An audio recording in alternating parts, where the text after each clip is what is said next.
All right, back on MorningLine, final segment with Chris Johnson. Real quickly, a couple things we want to hit from a caller and with Linda, the most recent caller. Yes. All right, for her now, she's asking how to do this. Right. As you said, there are things she can go online and look, and that can be risky unless you really know what you're doing.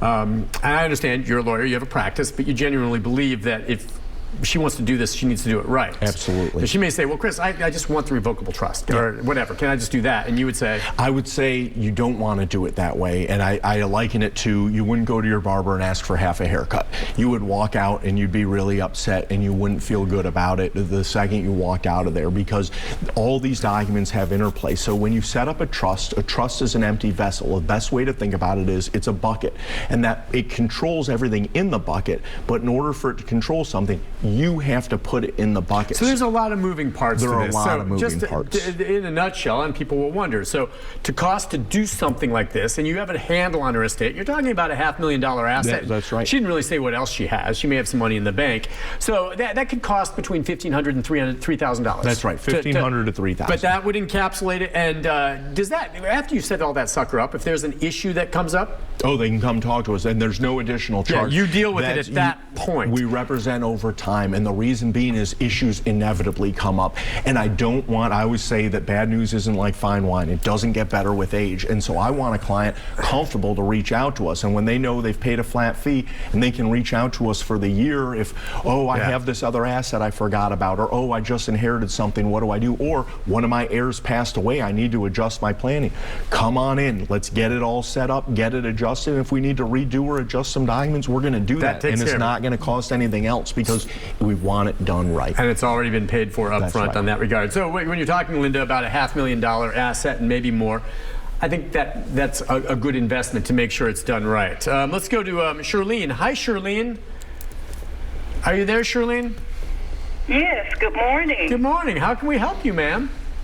Well, I wanted to just give advice and say to anyone that may have a loved one how important it is to get that power of attorney for finance or medical. My mom just recently passed away a couple of months ago, suffering from Alzheimer's for 12 years.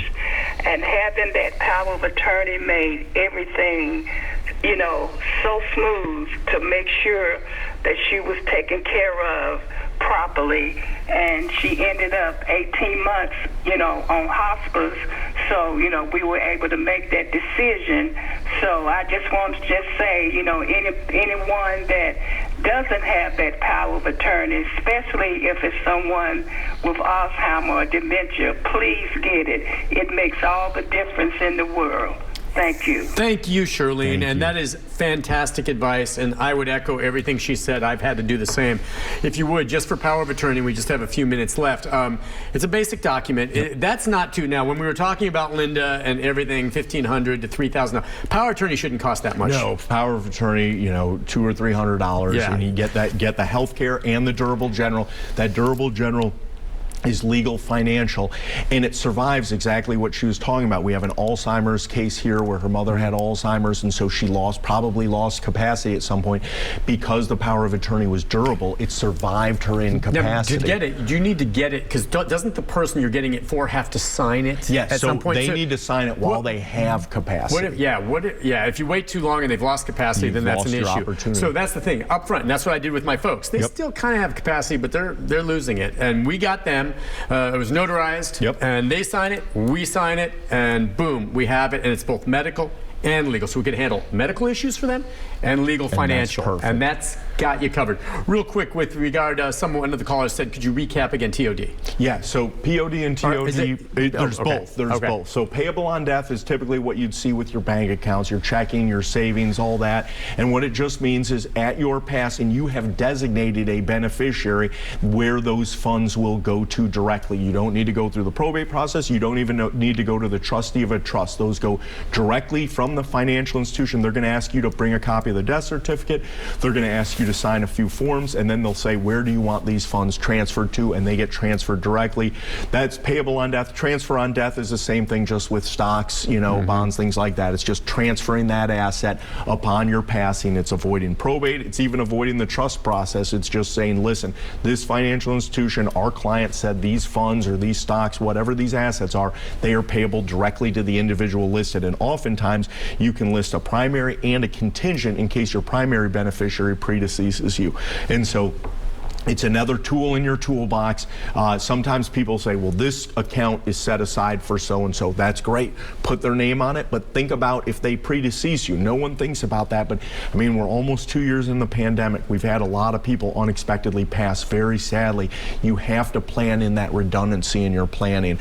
And for as far as Charlene's call goes, Charlene, you simply couldn't have said it better. I couldn't have said it better.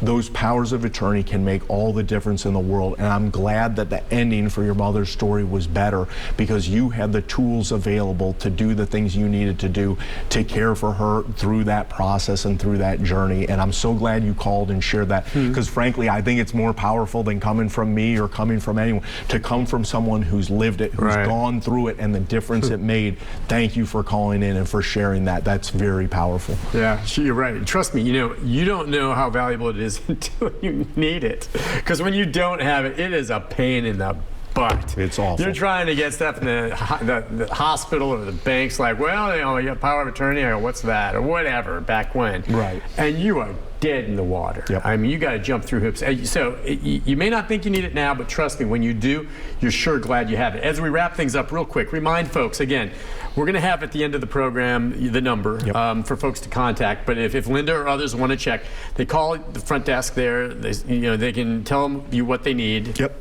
You're familiar with it, and how does it work? It works like this. You'll call in, you'll get connected with one of our intake specialists, and their job is to analyze the issues. They're going to ask you a bunch of questions. It's going to usually take 15 or 20 minutes, so plan a little bit of time. But what they want to do is they want to get you scheduled properly, and that means understanding what exactly your needs are, getting you to the correct attorney, getting you to the correct, if we need to bring in a public benefits specialist on your meeting, if we need to bring in an elder care coordinator on your meeting, so we can talk about what you need. If you're 40, you don't need likely the public benefits specialist or the care coordinator. But if you're 75 and you're living in an assisted living facility, you're going to want those people in. We're going to want to talk about the future. Once that's done, they're going to send you a workbook to fill out. We're going to schedule you for a first meeting. And when you come in, you're going to meet with the attorney. You're going to meet with Tim, Barbara, or myself. And I think that gives a lot of people relief that they're like, well, I want to know I'm speaking with the attorney. You will. And we sit down around the round table. If you want to bring your family members, we certainly want you to bring your spouse. And if you have children locally and you want them to be a part of the planning, absolutely bring them. We've had people bring their financial advisors. Oh, it makes the meeting go so well because the left hand and the right hand are coordinated and know exactly what they're doing. And then we put together some options for you, let you select what you think is the best plan that fits your needs. And up until this point, this isn't costing anything. This is the consultation. And now you're going to say, okay, we got a handle on it. This is what it's going to cost. This is what we can do for you. Right, so the intake won't cost anything. The initial consultation, that first meeting, which usually goes between an hour and a half and 2 hours, there's a $350 consultation fee on that. However, if you decide to go forward with a plan, we waive that fee and then we just put what the plan cost is. But up until that meeting, when of course that's your time. Up until that meeting, there's no harm in making the call, and you can evaluate. You can say, okay, I've got my handle on this, but that's the way. Call and check it out one way or the other. And by the way, you talk about them coming in and meeting. If someone's uncomfortable with that, you can do Zoom or whatever with COVID right now, or phone to some degree. And you'll hear sometimes from the seniors themselves, or more likely their younger family members, right, who are trying to help them set things up if they haven't. We have the children be the initiators on the meeting all the time, pretty regularly. I wouldn't say it's the majority of the meetings, but it's great.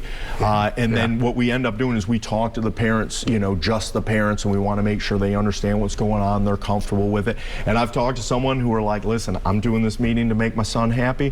When the meeting's over, I'm out of here. And I laughed and I said, that's their prerogative, because the parent's in charge, the parent is the client. But most often, It's a collaborative effort. The parents and the children want to get together and make sure everything goes smoothly, and that's what we want. Chris, thank you. Yes. We'll see you. Nick. Fist bump. Fist bump. We'll see you again soon, my friend. Great job. We'll take a break.